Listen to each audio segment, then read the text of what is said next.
that sort of thing. But we're starting from the very basics, and the basics of being a DM, basics of being building your characters. But let's go through our lovely cast here.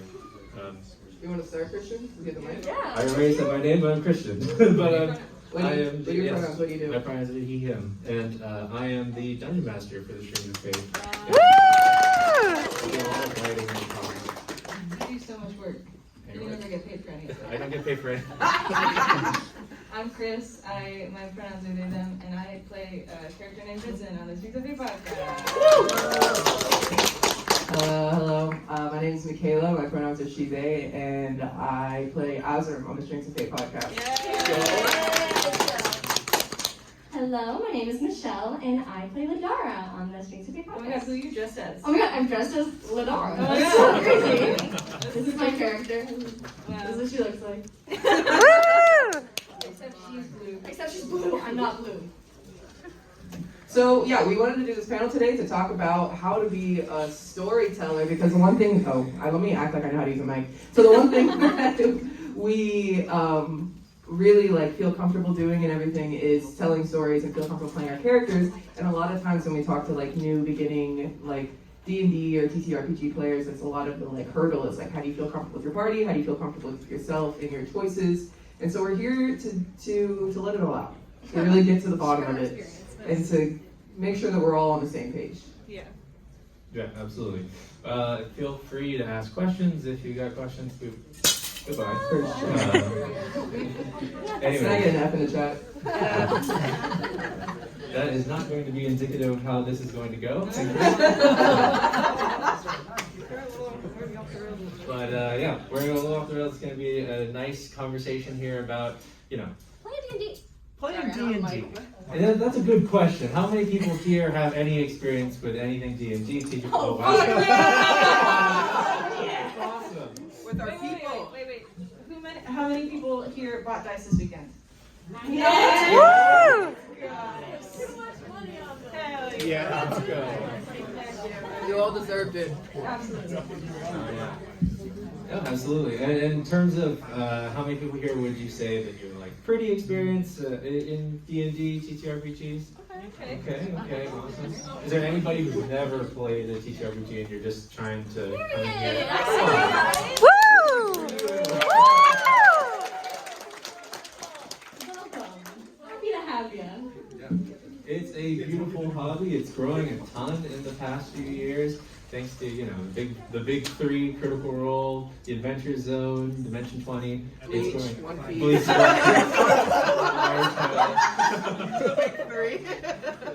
It's growing a ton, and it's also kind of intimidating sometimes. So hopefully we can impart some of you that have experience with TTRPGs with some things to take home, some tips. And for people that are beginners or you're just trying to get more comfortable in playing them, hopefully this one's for you, basically, because we were all there at some point. But yeah, so who are we? Why do we have any authority in this? we got the panel. Because we got the panel. I think if you go to the next slide, you might be Yes, we actually do have a trailer of our podcast here that we're going to show you. I hope it works, please. It might not work. Oh, it looks like it's working. Oh, it's their sound. We are an audio-only medium, so. Adjoining Hey, that's me. glass. Start it over. Oh, yeah, you're right. So we're gonna do a little podcast trailer. It's only a minute and a half of your attention. So and then you'll understand a little bit more about us, and then we can talk about you. All right. I'm gonna play it now. Everyone, just bear with me for audio. Adjoining the glass mugs of ale that slops out and hits the floor with raucous revelry and cheer. I know we're getting put in terrible situations left and right every day, but it's okay to rely on us for a while. To rely on me. Can I grab him? You grab onto him instead of pulling away from the dagger. Yeah, you hold onto him. And then jump off. Yes! 19 plus 11. 19 plus 30. I'm gonna pull my hand out, and I'm gonna cast heat metal on that guy's armor. You hear him cry out in pain. You talk again, this is going through your head, and I shoot an arrow directly at it. teacher for a reason. I'm not gonna sit here and let you guys lecture me over it. After what they did to Ladara, I hope that you didn't go to them just for power. The Strings of Fate podcast. Watch us every Friday on YouTube or wherever you get your podcasts. Made it. Well, guys, since I don't have to sleep, I will sing you a lullaby.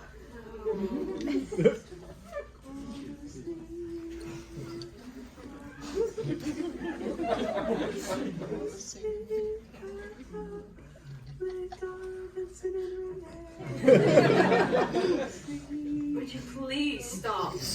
It's not working. Falling asleep.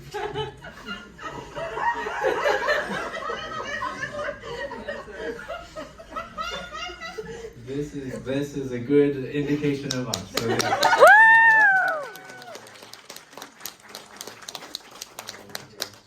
No, not one more time. Okay, perfect. I don't know how to make this full screen. What's it? A live performance. A live show. Give me some dice. I'll roll right now. You guys want to play a big game? I'd love to do a 70-person D&D session right now. All right, let's hop in this. Okay, so where do we even start? Okay, so this is the basics of the question. I mean, I'm sure that there are, some of you have found your answers to this, whether that be you have your friends, you have your, you've been to a game store and you signed up for a game, that sort of thing. Well, where do you start playing D&D? Where do you find people to play with? How do you know a game will be right for you? How do you get your friends into a game? And anything that you should keep in mind. Well, to start, where to find people to play with, I mean, the medium has changed and there is tons and tons of options. Discord games are getting higher and higher, and there are a variety of tools out there for you that help that. Off the top of my head, a couple, Roll20, and I'm not just saying that because we're sponsored by Roll20, but Roll20 is a tabletop service. There's also Foundry, that sort of thing. Virtual tabletops out there allow you to connect with your friends, but even if you don't want to use all those fancy tools, all you really need is a dice roller and maybe Discord or whatever you use to connect to your friends via voice chat. But if you're just stuck there at the first step and you're like, I want to play D&D, where do I find people to play D&D with? Then the best places you can start is, first of all, you can reach out to your friends. I'm sure that most of your friends are also having the same thoughts if you're having those thoughts about playing D&D. For reference, we have a podcast about D&D with these two, and I told them at work one day, I was like, hey, do you guys want to play D&D? And they were like, what is that? So literally just ask anybody who you feel comfortable with, and you'd be surprised at how many people would enjoy it. There are also a lot of, sorry, this is really loud. There are also a lot of like I said, resources online. You can go through Discord, you can tweet out sometimes. In the Discord that we have, there are a lot of people who have found parties and stuff like that and are having like lifelong friendships and games, all together. So it's sometimes that can be half the battle, is just finding people to play with. But I promise you will find your people. Even if they're strangers on the internet, or if it's your best friend, your childhood best friend that you thought would never actually roll dice, just be like, just one game with me. Just to test it out. And or your family. Some people play with like their families and stuff. It's a game for everyone. It's a game for everyone, and also we have these little business cards up here on this table here. You can take one whenever you would like. But basically, they'll take you, I believe, to our link tree. Yeah, there's a link to our Discord in there. Yeah, and our Discord has a channel basically specifically for looking for D&D parties and games. So if you ever want to take a look, I mean, that's a good stepping stone there. But how do you know a game will be right for you? I mean, even if it's with your best friends or even if it's with strangers, that sort of thing. Knowing that a game is right for you is the tough part, and there's Is it possible I get you to autograph these? yeah, absolutely, yeah. We don't have to Yeah, I have zero things to autograph it with, except for perhaps the dye in my hair. All right. There you go. Crazy today. Thank you. How do you know if a game will be right for you? How do you know a game will be right for you? Thank you so much. I'm going to introduce you to Jewel. I'm sure that many of you have probably heard of it. The Session 0, which is extremely important in games, is my suggestion always, because it basically introduces one of the most important facets of gaming with your friends, communication. Communication, everyone, is the word of the day. Everyone kind of breathing together. Communication. Let me hear from you all. Communication. Communication. You're going to communicate with your DM, you're going to communicate with your fellow players, and Session 0 is going to help you do that. It's there that you get to talk about the things that make you uncomfortable, that you don't want to see in the game, the things that are going to be in your adventure, you know, what kind of game it's going to be. D&D does not have to just be played one way. It can be, you know, as an awesome war game where you're just fighting a lot and people love the combat of it. Or if you were hoping that it would be a little more roleplay heavy and you're just more and more talking with each other, then you should tell that to your DM in Session 0. You should let them know ahead of time. And you should get a read of your party and your Dungeon Master or Game Master all the way beforehand. I don't want to take up too much time here. I have a little bit of advice for how do I get my friends into D&D, Call of Cthulhu, Blades in the Dark, whichever you play. Usually these games have some sort of quick start, whether they are official made or community made. I love quick starts. I know that some people want to just dive right into the full thing and build their own world, but if you want to get your friends into it and you don't want to put in hours of world building like I have done before, then what you'll need to do is just get one of these kickstarts, prepare a game, get some pre-generated characters, and be ready to teach them the rules because they're not going to read the book. They never read the book. They will never ever read the book. I'm so sorry. I don't know how to read. I've taught the rules to all of these players, and they've never once opened the player handbook. I made a whole portfolio for my friends, but they haven't touched that. Exactly. This is my big advice as a DM. They're not gonna listen. Yeah, fair. The other day, I'm a level. What level are you? You're level. What's your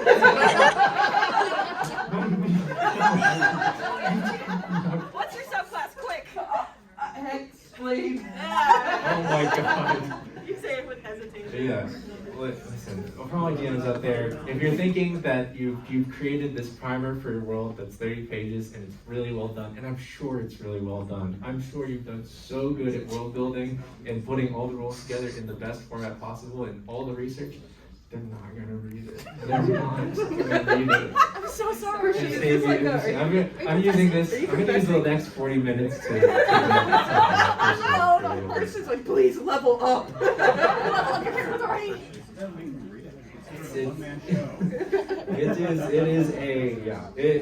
At some point, your friends will pick it up along. In all seriousness, your friends for the first session are not going to read everything and understand all the rules perfectly. And we're not going to understand, us people that love to game master and DM, we're not going to understand it perfectly. So just have like a basic understanding of what's going on and lean more into the fun and then figure out the rules along the way. So, how many people, I like a ton of hands shot up when I said TTRPG experience. How many people specifically have experience being a DM or a GM? Oh, that's what I like. Yeah. You all are my people. I understand the role of DM is usually, you're either like, I love this, I love it forever, or it's, no one else is going to do this, and I really want to play this. I guess it's me. So, if you're a DM or a GM, how do you start? Well, the first question that a lot of DMs and GMs ask is, do I have to world build? Do I have to sit down and build an entire country? Or you've already done it, and now you're like, okay, well now I'm going to put players in here. Here's the short answer. You don't have to world build immediely. Wing it. Yeah, you can wing it. You can wing everything in D&D. I'm getting on that. Yes, you can. My fellow DMs and GMs. So, the whole campaign. do you have to world build? Do you have to understand the deep political intricacy of your nations and the economic structures? And no, you don't have to do. You don't have to do any of them. You can if you want. It's super fun. I can tell you that, like, maybe one of your players will really interact and be like, so what are the trade routes like here? What's the political structure of this place? I think most of them are going to be like, okay, so where can I find the tavern, and where can I get quests, and where can I kill something and get gold? You don't have to worry. But what you should do is start small. Have like a small place where you want to start, a village, a town. Make that as detailed as you want it to be, and then let them run loose in that town. And slowly, it'll build out. Yes, you got a question? There's also plenty of settings. There's also two settings. Just use those. Exactly. There are plenty of beautiful settings, Eberron, Ravenloft. I mean, these are just the official 5e ones, and then there's even more of those. Yes? If you don't like the pre-built settings made specifically for D&D, you can make a game based in a fantasy world that you enjoy, like Harry Potter. Exactly. There's a really cool, there's an Avatar Last Airbender tabletop that came out that I've been begging. Yeah. Witcher one? Is it Witcher one? Would you add no? Oh, yeah.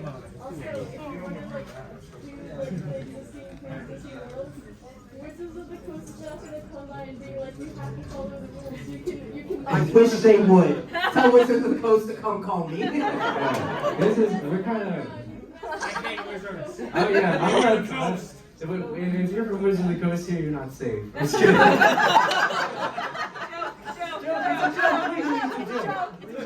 I'm sorry, Wizards of the Coast, please. Take us off the air. I will get on my hands and knees. Okay, let me keep trucking along here. I'll probably take a little more questions at the end, just so I can get through it. Where I start, how do I start? I'm going to skip a little bit around here to another question here that a lot of DMs ask is, how can I make, you're already in the game, you love it, you have this huge intricate plot written out, and you're taking your characters through it, and the first thing your party does is, when presented with an option, they take a third option that is not even something you anticipated. There's a left path and a right path, and they decide to go backwards. We killed the king. Yep. They go backwards, and then they go ahead and kidnap the person that gave them the quest. How do you make your players appreciate your story? And let me be the first one to tell you this. They do appreciate your story. They do appreciate you. Your players really appreciate what you're doing for them. Sometimes they might not say it, and sometimes you may have to ask and be like, are you having fun still? Please. But also players are going to do what players are going to do. And players are going to do what's fun for them. And what's fun for them may not always be what is written out for you. My biggest advice for getting your players to appreciate your story is to listen to them. When they write stuff into their backstory and when they tell you about, when they make a role-playing choice at any point, that means what they're doing is interesting to them in that moment. And if you play off of that and you really listen to them and you start taking their backstory and putting little things in there and start saying names that only they would recognize, or you start doing things that are, directly connected to them, every player gets like a literally, I've seen it on every person's face that I play with, where you say something that only they would understand, and there's just like a shot, there's like dopamine that's streaming directly to the brain when the backstory is implemented. It is a secret technique for DMs, which is if you really just want player engagement, just take their backstory and put someone from there in there real quick, and they're gonna feel like literally the spotlight is on them. How do you keep them engaged? Keep listening. There's plenty of ways to make this easier. Romance. Yeah. If you're comfortable with romance. That is also something you should talk about in session 0, is if you're okay with romance in those games. Because if you're not and it just starts happening, no. Cut it off. Start doing this and be like, no. But keeping them engaged is all about keep listening. Keep seeing what your players want to go with, and follow their weird little paths. Follow every strange decision they make and just let it play out. As long as they're being respectful to you and they're being respectful to the people at your table, it'll be fun. And in terms of building something original, whatever your players come up with along with what you're coming up with, it's going to be 100% more original than anything else. It's going to be a mishmash of what everybody wants and all their creativities, and soon you're going to have a table where you're telling stories about what happened at the last game, and everyone else who was not there is like, But for you, it's going to be awesome. So, keep listening to your players, let them explore the strange little choices they make that are along the way. And you know, if you're a DM, close your ears, please. Close your ears, players. If you're a DM, your players don't know what's going to happen next. If they choose a path, and you just kind of take what was going to happen next and move it to the end of that path, they're never going to realize that it happened. You're like, Christian, how did you possibly tie that in? He's like, I don't know. Never pull back that curtain, all right? Like I just did. Never pull back that curtain. They're going to think you're a genius. You'll find some way to fit it. But yes, that's my little bit here. Woo!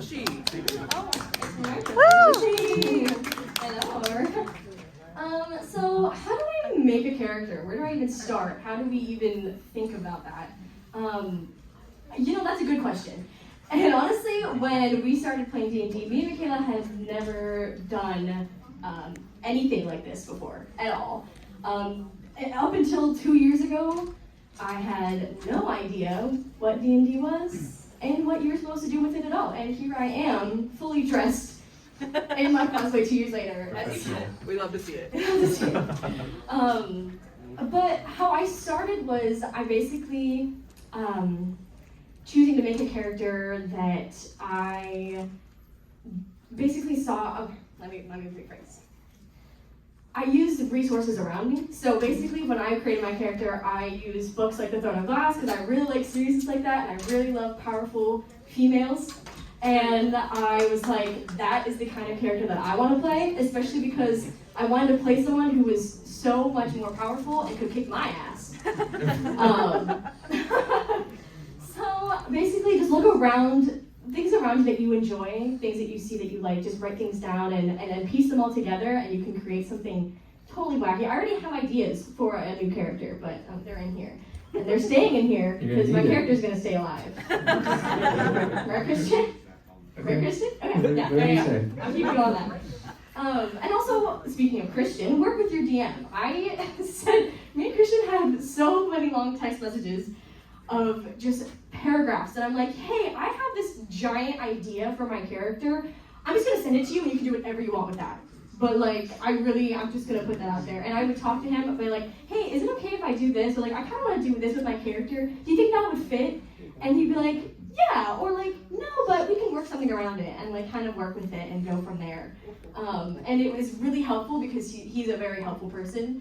And so it kind of helps piece it all together so that at least someone else is helping me keep track of my 3-page backstory I created. That's great. I love 3-page backstories. They're awesome. Very good.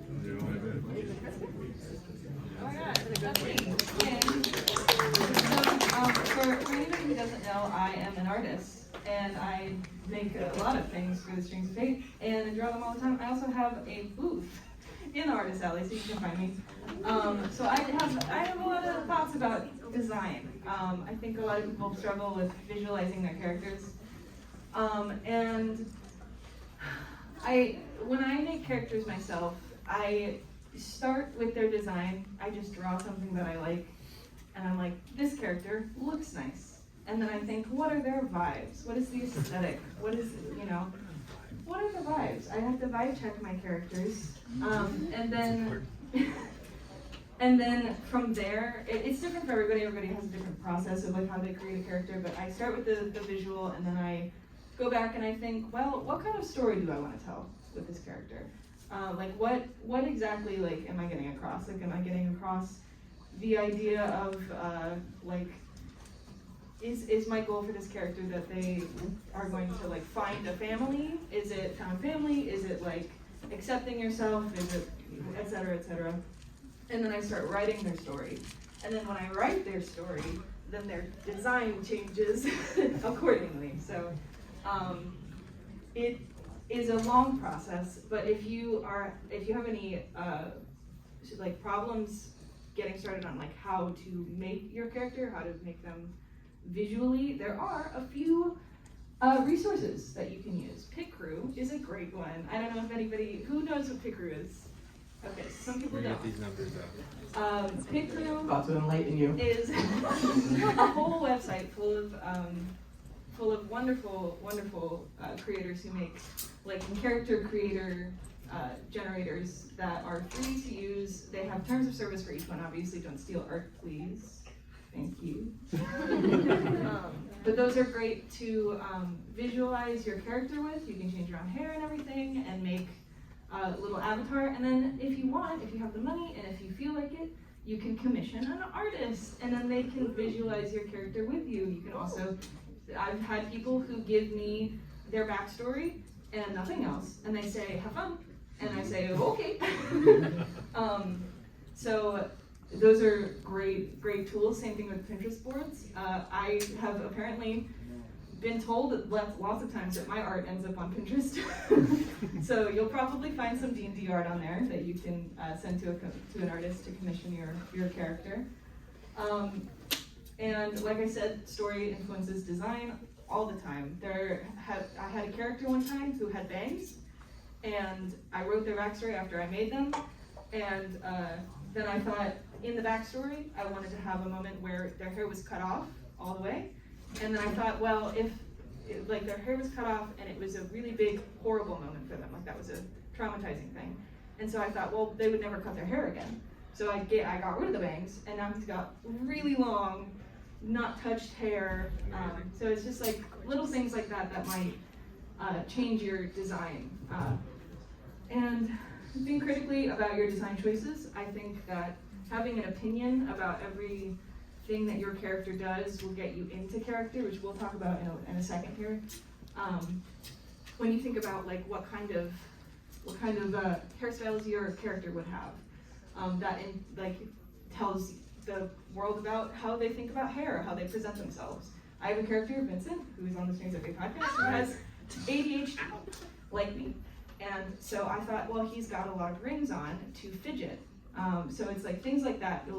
If you have decisions about all the little things about your visual design, it will change how your character works and how you play your character, I think. I agree. Yeah. Wow, thank you. Yeah, Thank you very much. Sorry for my low effort slideshow. I couldn't think of a visual except for like the poster of Naruto, but I would have to explain it to make sense. So basically now we've learned all these tools. You can talk about creating your character from your backstory if you have like some cool like backstory you're thinking of, and then making the design, or if you want to make the design and then make the backstory, and whatever it is. How do you apply that? How do you actually become the storyteller that you want to be? And the biggest thing that I learned throughout my process of publishing my D&D journey is that I just want to make a character that I enjoy. And that's like what's most important, is that it's a character that it makes you happy to play, and that is something that you enjoy, and that's all that really matters. So like for me, a lot of my influences are like shows that I watched when I was growing up, like Naruto, and and things, and like Blue Exorcist, small things like that. Basically, like take inspiration. Michelle takes a lot of inspiration from books and World of Warcraft, and I take a lot of inspiration from anime and things like that. And so that's like let's go ahead and lay the groundwork. You gotta make sure you're happy. You gotta make sure that it's something that you like playing. If it's not, we need to go back to the drawing board. Where did we go wrong? You don't like the backstory, you don't like the design.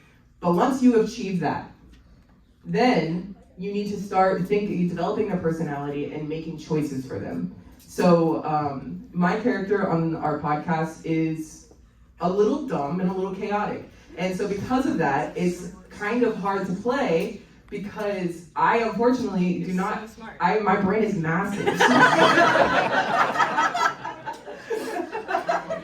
Joking. But my character is, when you have a character that's like a himbo, or if you have a character that's a genius and you're the himbo, then you have to start thinking outside the box. Just be self-aware.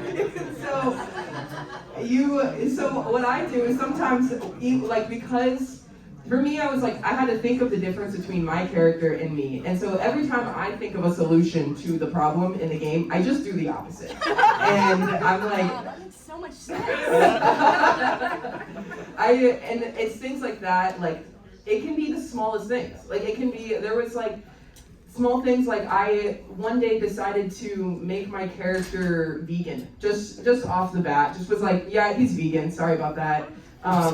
Sorry. Well, we were like at a restaurant and they were like offering us food, and I was like, I can't eat it. I'm vegan. And then it's now like it's now a part of his personality, like more so than just like a dietary restriction. Like he's vegan because he really likes animals and he has a soft spot for animals, and that's why he adopted a cat. And there's like things like that, like can snowball into bigger things. What the fuck did I put up here?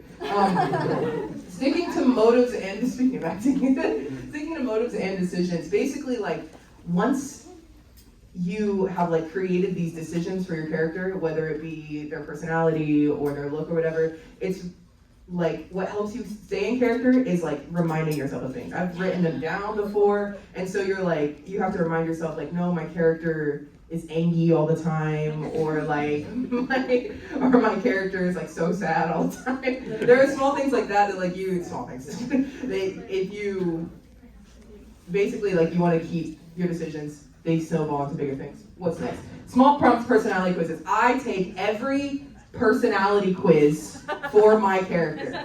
I've taken the Myers-Briggs. I've taken the one with the wings, the 7 Enneagram. I've taken BuzzFeed quizzes. I've taken some not safe for work quizzes for my character because I want to understand him on a fundamental level, and those things really help me like character build. Like I really think about like, no, what would my character do in this situation? And yeah. Sorry. Also, to tie in, don't feel bad like making a decision that might like be a little different or might be something completely different from what you had done before, if that's what you want to do. Because I completely changed my character's accent in the middle of the podcast that is published. Not the middle of it, but like towards the beginning. I was like, you know what? I really feel like she would have this accent, and I really want to try it out, and I really want to test the waters with it. And I was like, you know what? I'm just gonna start doing it because it's my character and I want to. And I have been doing it now for 30 episodes. And so 40. it's yeah, we started. So yeah, don't feel bad if there's something random that comes to you that you're like, oh, suddenly I want to completely change this, and they're just gonna have freckles because I want them to have freckles, or like they're gonna have this weapon because they would have bought it here. You know? Yeah, it doesn't matter. You know why? Because all that matters is your happiness. Yeah, so if you want your character to have freckles, all of a sudden, fuck it, they have freckles. It's your character. And that's also something you come back into like talking to your DM about like. Especially the DM. It's something to tie back into like talking with your DM about making these changes, because as long as like you're under the same understanding of how your game works, because we're kind of under the understanding that like we follow rules, but like we're mostly narrative based. We really focus strongly on like making action moves that will just blow like a scene away, like just completely take it over, no matter if it like may be make sense or not. But we really try to make it so that we all are having fun and it's a really good story. Another thing on the quizzes and things, and this is something you can do with your whole party that we did for a while and still do sometimes, is warm-up questions before your game or after your game or just whenever. And it's basically like how we do it is Christian will sit down and he'll pull a random question up and we all have to answer it. And it could be something as mundane as like, what's their favorite food? Or it can be something like, have they ever been betrayed in their life? Or what's their deepest, darkest fear? And your DM may use it against you. Yeah. If you Google warm-up questions for D&D, there will be at least like 20 links that show up. So there are also, if you Google like the OC questions, there are a lot of like OC question sheets, and just going through those sometimes and answering them mentally. They're really fun. And also like finding people love talking about their OCs. People like, oh my God, yeah. And so like just find someone and listen to their OC and have them listen to yours, and then you'll make a friend. I love hearing about people's OCs. Me too. And so that will also help you build your character and apply your character. But most importantly, out of everything, it's a whole lot of pretending. Dungeons and Dragons is a whole lot of pretending. It's freaking imaginary. And so I was informed I cannot cuss. And so yeah, it's a lot of pretending. So if you just make it up on the spot, that's okay. That's also okay. Honestly, some of the best characters are born that way, so Improv, baby. So, when you need to rep on your character with freckles, can you just be like, a wizard cursed me with freckles? Yeah, literally. It doesn't matter because it's not. So you could just have fiction, or you could just do it. So that's the rest of our slide. But we are gonna start taking questions now. So, Let's see, I saw a hand in the back. hello. Yes, hello. Everyone, shh. Hi, my name's Sean. I'm looking for more friends to play D&D with, by the way. So I have a Curse of Strahd game that I'm actually playing tonight. And my previous character that just I killed him off because I was getting tired of his, you know, the way he was just kind of the dumb one, and that was the only thing to him. Yeah. So he was afraid of mimics. And so I got this other character, it's a homebrew. It's actually a half mimic, half changeling. That, so more or less, it's kind of the opposite of what I had. I don't know how to make any kind of inspiration or any kind of motivation for it. So he's just kind of wandering the land. Can I get some kind of understanding of how you choose a motivation for something you don't even know what it was before? So, like I mentioned it before, when I make character backstories or try to fit them into a world, I think, what kind of story do I want to tell? And if that's if you're going for a very, very story heavy campaign, I think maybe looking at what start with what exactly is it, what exactly do I want to say with this character? What are their struggles? What are they going to struggle against? What are they going to overcome? And then once you pick a central theme of the character, then you can start maybe asking your DM for organizations they could be involved with, or places that they could have come from, if they're a shopkeep or whatever. The biggest thing here that I kind of always advocate is if you're struggling to find motivation for your character and you're like, I love this character, I think they're cool, they literally are a blank slate. I have the idea for them, they have no motivation as to what they're doing. There's a couple of things you can do. Getting your DM, no matter what, you should always get with your game master, your dungeon master, sit down with them and be like, listen, I got this sweet character, I got no idea what they're gonna do. As Chris was saying, is there anything that you could see them coming from? Any reason that you think that would be, and get their input on that. But if you want to give yourself some ideas now, there are tons of resources about random tables are my best friend whenever I get the rare opportunity every 10 years to play in a game. But basically when you roll on a random table for ideals, for bonds, for flaws, that they introduce that in 5e and it's really great. But when you roll on that and you just kind of roll with what you see, give yourself some leeway, but you just see those little random choices there. You don't have to take them as law for your character, but it gives you somewhere to start, It's more guidelines. Exactly. Prompt generators, writing prompt generators, that sort of thing. These randomly generated kind of resources out there are just places to get the ball rolling, You don't have to start your game with a fully formed backstory. You don't have to jump in knowing exactly what it is your character wants to do. But as long as you have an idea as to how they act and as to, how they are going to react to certain situations, then you're going to have a pretty good place to start at least. So get with your DM, get a small prompt, and then, get the ball rolling because your character sounds super cool. Yeah. Got any other questions? Hello. Is that Roy Mustang in the back?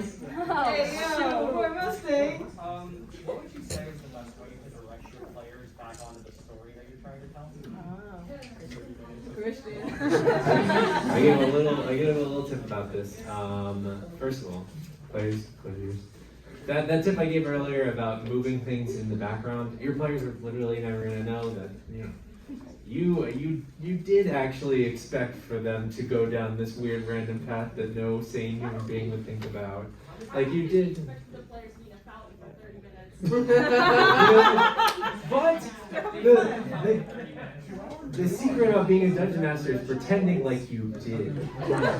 Pretending like you're like, aha, I wrote 30 minutes of fountain dialogue. But the goal here is basically to be as flexible as possible and to not write yourself into a corner where it's like, this is the one path I have for this story. And also, that doesn't mean write 30 paths or expect every possibility, but write things knowing that this is not going to go how you wrote it, and it's never going to go how you wrote it. And on the rare end, I would suggest to you, like, write big moments, write big scenes, make it so that those scenes can be moved and put anywhere. Let them follow the path, give their choices agency, make their choices have weight, and change what you have written based on what they do. But if something that you have fits, it just doesn't fit right now, you can always take something that wasn't used before and then just move it. That sort of thing. The other thing I think you will find, how long have you been playing with your party? About a year. Okay, so you probably know them pretty well. You probably know what they like, right? Like what kind of story they like to have. The beauty of D&D and TTRPGs in general is that it's collaborative storytelling. And so I think that if you know what your players like, and you know that they're probably going to take a 30-minute detour in a fountain. So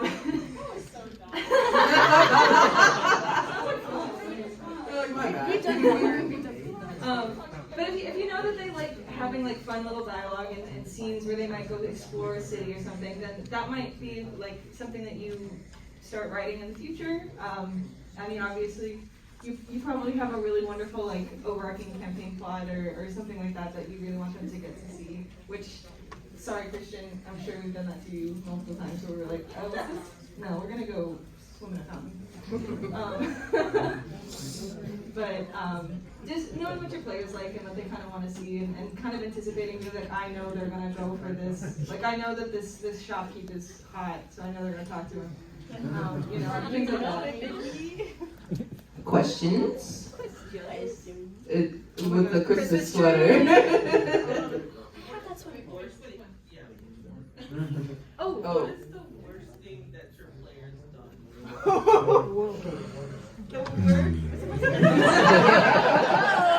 The worst things. I mean, the worst things are always. We'll reframe this. In my head, there's plenty of. Not plenty. There's a couple things, and maybe you could go thing and be like, this is the worst thing. I like to say the most unexpected thing. There's plenty of times where there have been important NPCs that are really fun, and they're like they're meant to be slow burn villains that you're introducing over time, and then all of a sudden your players do the rational thing and say, you know what? I'm just gonna kill this person right now. This villain, turns out if we just wait behind a corner and prepare all our spells ahead of time, we can destroy this person. It doesn't matter how many legendary actions or reactions I give them. Let's just do this. And sometimes you're just gonna have to roll with it. Did we do anything that made you upset in the podcast so far? No. Honest answers. I mean, the things that your players are going to do, you can categorize them as like, that was awesome because it followed the story, or that was terrible because they killed someone so important to this. There's plenty of really unexpected things that have happened. I'm trying to think of a couple. There have been a few that are just kind of wild. Do you think of any? Same when Azram took a villain and jumped off a balcony with him. Oh my god. Alright. 30-story building. Happy landing. Happy landing. Questions. Oh, the Christmas tree also had a Yes, question. hello, yes. So my party's doing a module, and they defeated the big bad evil guy in the second session at level 2. Oh my god. And all of the other quests in the module were related to getting stronger from that big bad evil guy. What do I do now? Bring them back. Monday Blitz. Give them a sibling. That's a pretty good one. Oh, give them a twin. Oh my god! Like someone who's like like an underling who's like following their in their footsteps. Wait, dragon. No, make a bar. Arr. Wait, what was it? A white dragon uses bones to make a bar. You said. Give him my mom. What was Give him alcohol poisoning. the dragon's name? We didn't get a sandwiches. No names, just merch. I was just gonna tell you that my advice was just to take the name that you have and put a B in front of it. But honestly, there's you can, kind of like what Christian was saying of like taking something and pushing it somewhere else. Just take the frame of the big bad guy, new big bad guy. Yeah, something Bigger, cooler. badder guy. They take it, those are training wheels. You can do better. Exactly. Also, Playing play the animal dragon protection smart. agency, white dragons are endangered. You're You're the bad guy now. being hunted by animal services. Fantasy EPA. Questions? Oh yeah, we gotta get through these. Let's go with Seth. Yeah. So, I'm sure a problem that many people run into is, you probably play once a week and you gotta keep it within, if you're lucky, 5 hours. If you're lucky. How do you keep the story moving and interesting in such bite-sized pieces with people that always have to be somewhere? Actually, it's funny you ask this because our podcast, every episode is like an hour. So we really we've talked about this a lot about how do we make the story engaging when we play for at most now 2 hours, which is pretty short for D&D. It's pretty short. And we play every week because this is our job. But a lot of people can only play every 2-3 weeks or every month or whatever. So I understand. It depends, I think, on what kind of story that your party wants, what kind of game your party wants, because combat takes a long time. And if they're we really like combat, we really want combat here, then you're going to have to make room for it, and you're going to have to just accept that maybe this is the thing that they want to prioritize. This is the time they want to spend on it. Versus if they're no, we really want more storytelling, which is what we kind of did. We were our rules for combat have become much lighter because we really enjoy the creative part of it. We like being able to be well, I am gonna jump off this 30-story building and see what happens in combat, and then just going from there. And it takes some time off once you can figure out what you want to prioritize. And then sometimes people come to the table and they don't want to do a really heavy story with a really crazy backstory with their character. And they just want to come to hang out and have fun. And that's just something that you have to all ask yourselves what kind of game you want. Yeah, I think asking your players just what do you want, being what's your favorite part of playing D&D? Yeah. And understanding that, it will help you build the story to keep them engaged and make them play for 5 hours. Also, yeah, and just this is something you don't have to put into effect all the time, but something that I do a lot is I cut out a lot of the fluff, and you don't have to do this because we only have an hour long time constraint to do things, but I cut out a lot of the you go down this street and then you turn right and then you do this and that sort of thing. I like to basically get people to the scene that you're going to go to, figure things out that way. Have you ever listened to the Adventure Zone? I have not. Okay, that's okay. One of the things that they do a lot in at least Balance, the first campaign, is it's really cinematic. So it's like Christian was saying, less you guys are traveling and now you're parked for the night and now this is what you do. It's less like Critical Role, which is a very long form, and they shorten it by kind of taking out those little bits and pieces. But if your party really likes traveling because they like being able to talk to other people on a watch, then you might want to keep it in. But yeah, I think if you want to keep it more dense and more short, just finding which things you could probably trim out, Thank you for the question. Our questions, we're gonna go a little fast because we only have 10 minutes left, so we're gonna rapid fire, but we want to hear all of your questions. So I'm also gonna be here for 15 minutes after, but I don't know about you guys. Oh yeah, I can. Yeah, We'll definitely stay. If you have a long-winded question that you want a long-winded answer for, you can come up to us. Come find us. But let's go. Alright, this is a question for Christian. From the sounds of it, if you're DMing, you've probably been looped into it more than once. I'm trying to find a good way to balance combat encounters. My group usually, we follow like real life rules and game rules. We're pretty like on point. But I have troubles finding combat, and I understand like fudging numbers to make it more balanced. But it's also about making it interesting. Is there like good online tools or something for that? There are a lot. I'm gonna tell you this. I've tried a few and they haven't been good. That's why I'm wondering. If you're a 5th edition dungeon master, I'm gonna tell you right now the combat ranking system, the CR system, is not very good in D&D, and it's really hard to balance. Here's something: if you're a combat heavy game, I can tell you now the CR is balanced for multiple encounters between long rests. So what they want you to be doing, what the 5e is designed to do, is basically to have you between long rests. Your people should be having like 3 fights or something like that. But that's not usually how it works out. Usually they fight something and they're like, you know what, I'm gonna go sleep for 8 hours, even though I woke up 2 hours ago or something like that. If you really want to make things more balanced and difficult in terms of making it more difficult, adding more encounters and kind of finding ways to limit rest, is one way to do it. But the other thing is that in terms of online tools, of course, there are plenty of things that help you to calculate, whether something's going to be deadly or whether it's going to be pretty easy. Cobalt Fight Club, for instance, if you ever heard of Cobalt Fight Club? Yeah. Cobalt Fight Club, use it all the time, used it since I started. It has a built-in calculator that has all the source books and their monsters, and it tells you exactly for your party type and their level how this will fare, quote unquote. But if you're going to be putting your party against like one encounter per long rest, and that's how you've kind of been doing it, and you don't want to change it by adding more combat, my suggestion is that with 5e, always lean towards adding more difficult with less. That means legendary actions, that means, coming up with legendary actions, whether that's finding a source book through, sorry, I'm telling them. DM skill, RPG. Layer action, or just a different combat. Oh yes, yeah. There's also another way is that there's more than one type of combat. Usually D&D ends up being team deathmatch whenever you go into combat, where it's like they're gonna kill you or you're gonna kill them.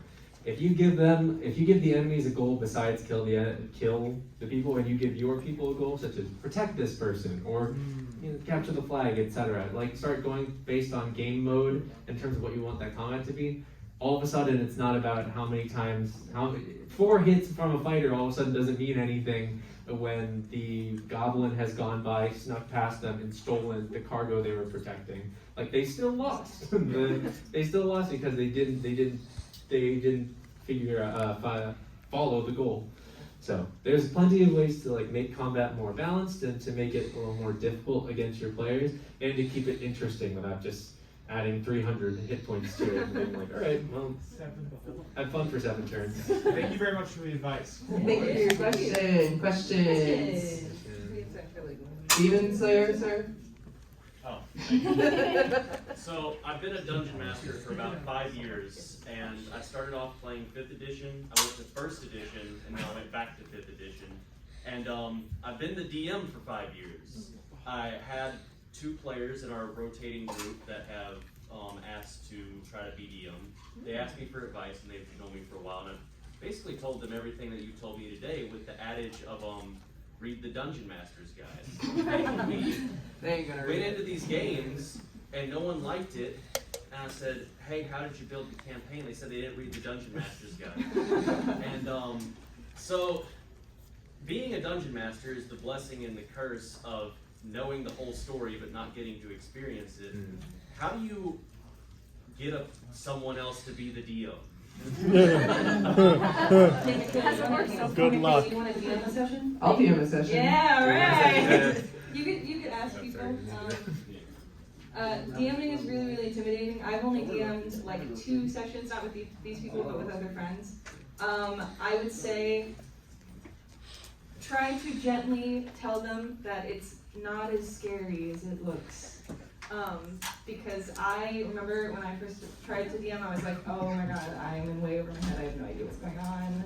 I have all of these notes and none of them matter. Did you say that they did DM, like they did build the campaign Well, and then here's read what's it? interesting. It's the kind of campaign where if it was everyone's first time playing, they would have loved it. But since everyone had played for so long, there was an expectation that just wasn't met. Because then everyone was like, well, he could be DMing. Why are we getting this guy that doesn't have any experience? So then nobody, you know. That's kind of mean.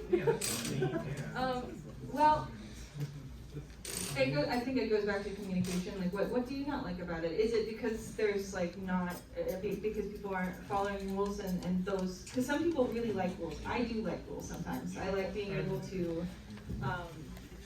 I like being able to have consequences to my actions sometimes. So if that's something that you really like and that person isn't, like the DMs aren't fulfilling that like want, then communication of like, hey, I really do like whenever we have rules because then my spell slots have weight, or then the goal that I have in my purse has a purpose and I'm keeping track of it. What can happen too is a person can start being a DM and then realize they'd rather be a player. Like they don't want the commitment. Yeah, I understand that. Then maybe short bursts, maybe one shots. Yeah. Maybe I think we have time for one shot. Do we have any quick questions or what's up? I was just curious. You guys said that your rules for battle are a little different, more open. Can you explain that a little bit? Yeah, Christian, you want to or do you want me to do it? I was just gonna say that like it kind of for us depends on the battle. Yeah. Certain battles have certain rules. Christian will be like, for this battle, I think that it would make sense for us to use this system, or he'll sometimes like put a timer on the table, or there are certain things, and so it's like thinking about your combat less as like combat and more as like a narrative push, you know? Okay. So like being like, oh yeah, there's a purpose to this, as Christian was saying. But like, I think that also helps keep your players engaged because it doesn't just feel like, oh fuck, of course we had to run to these people, we have to punch them. Quick questions. Very quick question. So I run a table of 8. Godspeed. I love to suffer. And recently, they have kind of gotten into a habit where every time I give them a goal, they all go, okay gang, let's split up, and everyone goes to a different direction. How do I discourage that? Because I don't want to kill them all. Kill them. Beholder. Whoa. There's the most violent option. Wait, name that. What was the word of the day? The word of the day wasn't made.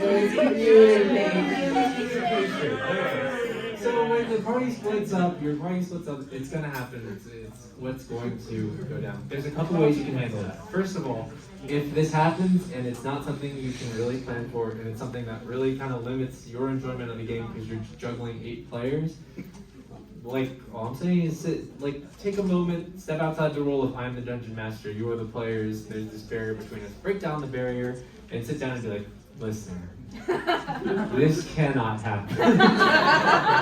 you kind of have to lay down the line. Like, are you sure about that? Is he kind of genuine, being a little vulnerable and saying like, listen, I can't juggle 8 players all going off on their own every session. Every once in a while it can happen, but like I know it's like a little bit of metagaming, but like stick together in manageable groups. Whether that's 2 groups of 4 or 1 group of 8, that's fine. If you want a cool way narratively to kind of take things that I do a lot, there is also the option of breaking it up, and it gets a little messy here, into doing solo sessions. If you've ever done one-on-one, I think they're called duets is what people are starting to call them, one-on-one D&D, moving your party across and sitting them down one by one, sitting them one by one is great, and it allows you to get really personal and allow them to do a ton of role-playing, and allows you to just focus on one path. It can get messy with 8 people though. We only have 1 minute left. Thank you all so much. I'm so sorry, we only have 1 minute left. We are the Strings of Fate podcast. If you have any questions, feel free to come up and ask us. If you want to listen to our podcast, also you can find Christine's lovely art at booth J7, and there's also some Sockpod stickers. We have every pride flag. So everyone, please enjoy your day. I hope you have a great life. I hope you have a great time. Stay hydrated. Somebody got a business card off the table. Somebody got a business card off the table.